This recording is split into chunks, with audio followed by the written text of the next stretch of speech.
All right. First things first, I want to start off by saying my name's Dale the Gamer. I'm a real man, I'm a real gamer. Alright, this video we're going to be definitely talking about ways that PlayStation can be the main and best place to play of all the places to play. Out of the Switch, PlayStation, Xbox, even PC. But mainly the home consoles. But just the best overall place to play.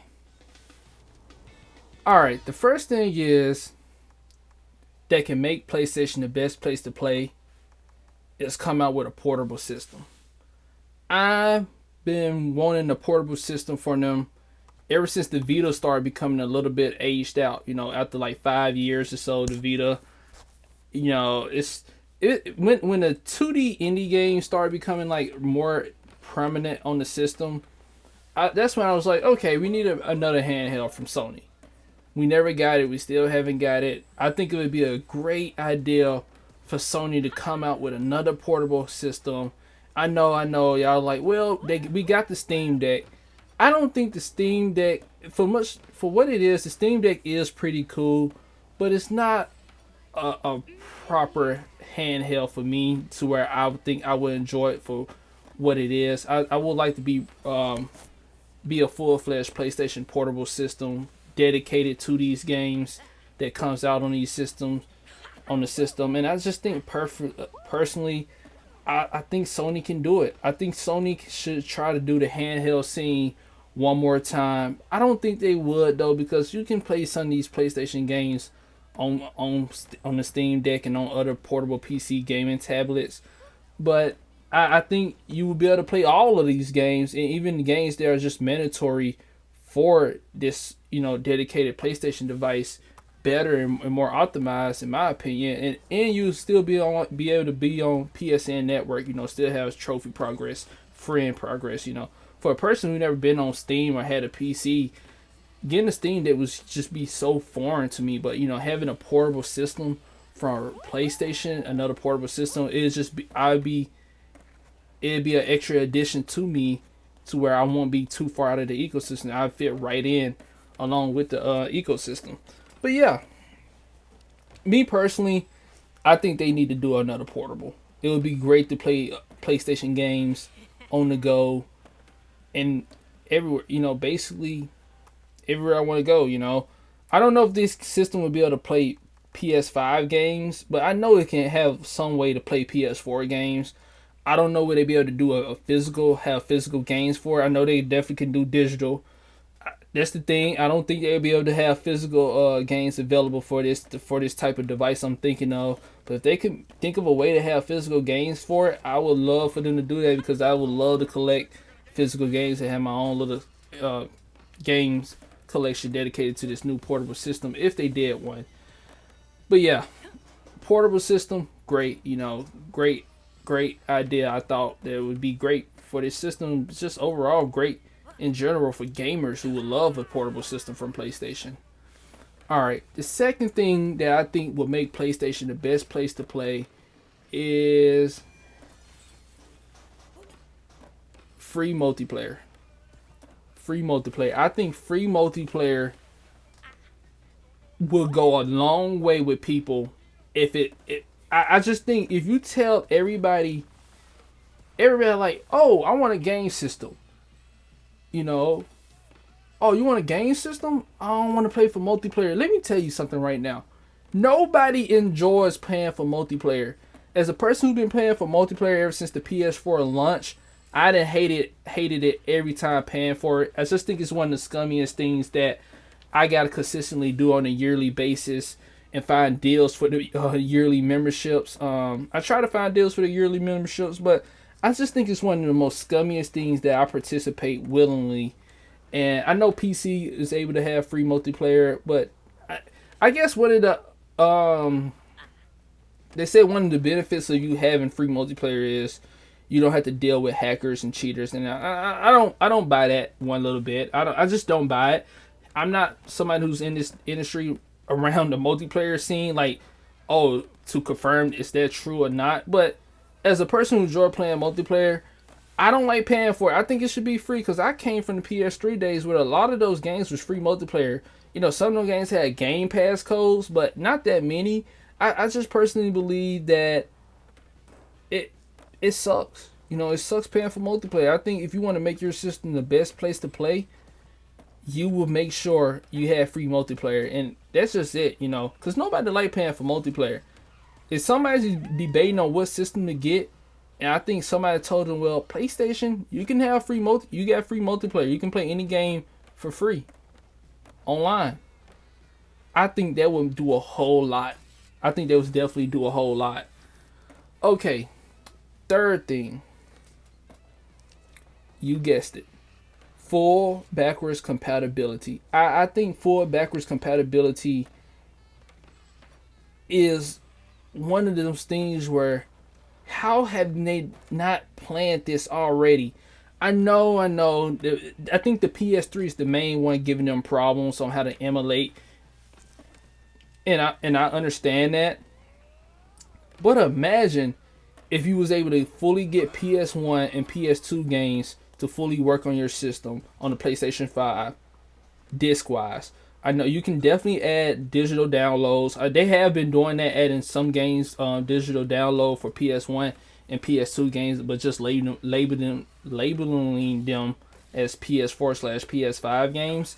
But why can't you do some system software had a add-on addition to where you can plug in this USB disk drive into your PS5 into your system, and you can play PS1 games and PS2 games. Hell, even find some way to, do PS3 games. Have a mini operating software of a PS3. I'm pretty sure they can do something like that.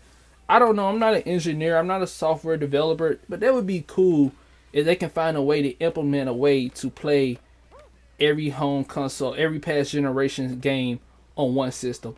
I think that's one of the ways you can keep the PS5 alive for years to come. I know it might be impractical to just keep every time a new system comes out, they just keep making every system backwards compatible. But just imagine if the PS10 is out. Let's go all the way from like 30 years in the future. 30 years in the future, the PS10 is out, and they can play PS10 to PS6 games, right?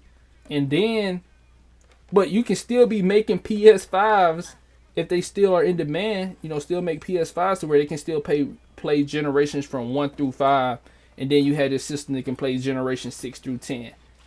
I'm thinking that far in the future, and you can definitely discontinue the 6, 7, 8, and the 9, but keep the 10, but keep the 5 alive, since the 5 can play this all the generations in the past, and also keep the 10 alive now because it can play the generation 6 through 10. I hope y'all understand what I'm saying. But overall, I just think that would be another thing to do as well to make it the best place to play it. Just imagine you got all these generation of games on the go. I mean, I think it would blow somebody's mind if they knew they can find a PS1 game. They got all these older games and they can play them on one system. That would be dope, man. That would be really fucking dope. All right, the fourth thing that will make PlayStation the best place to play. Stop censoring games. It's really disgusting on how y'all are censoring games. I don't understand it. I don't understand that. It's nothing you can convince me saying that it's justified in censoring games. Video games are still struggling with being a respectable medium, and one of the reasons why is you have people who are in control of one of the main parts, or in control of one of the medium, a huge percentage. I don't know about a huge percentage. I know Sony. I don't know. I think they are the leaders in the gaming. If I'm not mistaken, but they hold a certain good amount of percentage in the gaming market. And for them to come out and say we're censoring this, for what reason? Do movies got to worry about being so graphic or so violent that yes, movies get censored, but you can still get the uncensored version of this movie. Why can't there be an uncensored version of the game as well? If you want to, use those semantics. There's I don't know about having censored books. There might be censored books out there, but you can still find an uncensored version, right? It's songs as well. You want the explicit version or you want the clean version? I think if you want to make sure there's a proper version, you don't want the graphic version out there. That's an option for customers to choose. That shouldn't just be a godly made decision. Even though it's y'all platform, I don't think y'all should just come out there and say I'm censoring this boob out or I'm censoring this graphic scene out. It's like why would you do that? It's disgusting. This is a respectable medium, but it can't never be fully respected if you're doing stuff like this. Censoring nonsense. It's ridiculous. It's honestly ridiculous. So anyway, those are the main four things I believe that would make PlayStation the best place to play if they implemented everything that I just said. I will slightly add a bonus one to make it a fifth thing. The bonus thing is come out with more PS2 games. Meaning, when I say PS2 games, AA games. I look at PS2 games as like AA games now. The majority of them are AA games. I look at them now in this day's time. But yeah, I think it would be great if they release more AA games. They've been doing that, like Kena Bridge of Spirits, Sifu, I guess Returnal. You can slightly call Returnal a AA game. It's in a mix between AA and AAA. I think I call it a AA. What else have released? I think the new game called Stray. I don't think it's not made by them. I know they got some type of marketing deal or something like that. I don't know, but I don't know about but definitely first party wise, have a studio to just, these games are getting ridiculous. Like Ragnarok is supposed to be coming out in November for 2022, something like that. That's 5 years, 1921. That's 4 years and a half from 2018. Look, as much as I like these big AAA games, open world games, I also love 10-hour AA games. We need to have more like at the most 10-hour linear AA games. I would enjoy if those games became more of a thing in Sony catalog. I'm getting tired of these open world games. A lot of these open world games are, it's just too much. Days Gone was so boring and terrible in my opinion. It's just honestly garbage. They could have spent all their time making that Days Gone game and instead it could have made 5-10 hour linear AA games, or put the resources toward that, using the same resources. And I think that would have been a better option. For instance, Sony need to get into the horror market. They slightly got into the sci-fi horror with Returnal, but I think it would be cool for Sony/PlayStation to make, some AA 10-hour linear games similar to the Resident Evil. It has something similar to Evil Within. Do something like that. I know they trying to get into this battle royale / free to play online free to play games. I know they're trying to get into that market more. But hey, it'd be cool if they get into the AA linear 10-hour minimal games. 10 hours at the most games, I meant to say. 10 hours max linear AA. I think that's, and make sure they do horror. Put some horror games in that field that I just named. And they can do other stuff, what else genre? Some weird first person shooters, or some I don't know. Just think of anything, but I know they should focus on horror as well. But that's about it. I think that's definitely about it on what I think I'm looking for a PlayStation that they're just not doing.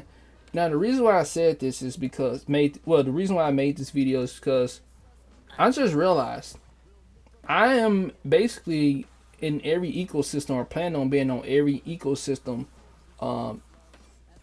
at the moment now. At first, when you're a kid, you're only allowed to be on one ecosystem. If you don't really have money like that. Nobody's, as a kid, I don't really remember any kid having every game system unless they was rich. And I knew a couple rich kids, and I don't even think they had every game system. You only really had one game system at the time. But now, as a gamer who predominantly plays on PlayStation, I have an Xbox One. I plan on getting a Series X. I had a couple of chances to buy one, but right now they just don't have any games on that system that I'm interested in playing. But I do have an Xbox One. I mainly got an Xbox One, and I play it almost every week. And the main thing I play on there is the backwards compatible games, like the skate games, the Fight Night games. Hell, Skate 2 and Skate 3, even Skate 1 are getting hella playtime from me. Fight Night as well is getting hella playtime from me because I really enjoy those games. Those type of games are not on the modern system. Those games are similar to those are not really on the modern system like that.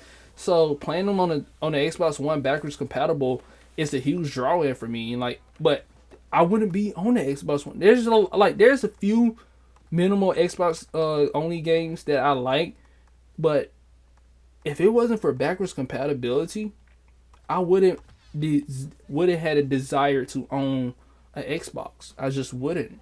Xbox would have been non-existent to me until they came out with that option to have backwards compatibility.